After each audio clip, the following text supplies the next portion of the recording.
യേശുക്രിസ്തു ആകർഷിച്ച ചില വ്യക്തികളെക്കുറിച്ച് പറഞ്ഞപ്പോൾ മഹാത്മാഗാന്ധിയുടെ പേരും ഞാൻ എടുത്തു പറഞ്ഞു. അപ്പോൾ അതിൻ്റെ താഴെ വന്നൊരു കമൻ്റാണ്, എന്താ മഹാത്മാഗാന്ധി ആട്ടുകോട്ടനെയാണോ അതോ ക്രിസ്തുവിനെയാണോ ജപിച്ചത്? ഇതിനുള്ള മറുപടി ഞാൻ എന്താ പറയേണ്ടതെന്ന് ചോദിച്ചാൽ അതിന് മറുപടി പറയാൻ ഞാനല്ല,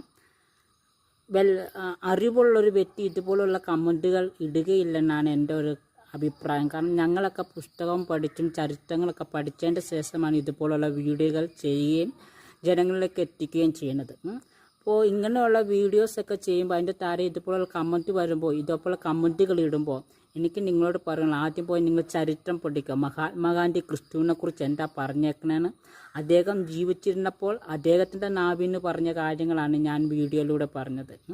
അദ്ദേഹത്തെ ജീവിക്കുവാൻ മുമ്പോട്ടുള്ള വഴിക്ക് തെളിവായൊരു ക്രിസ്തുവായിരുന്നു അദ്ദേഹം തന്നെ പറഞ്ഞതാണ്.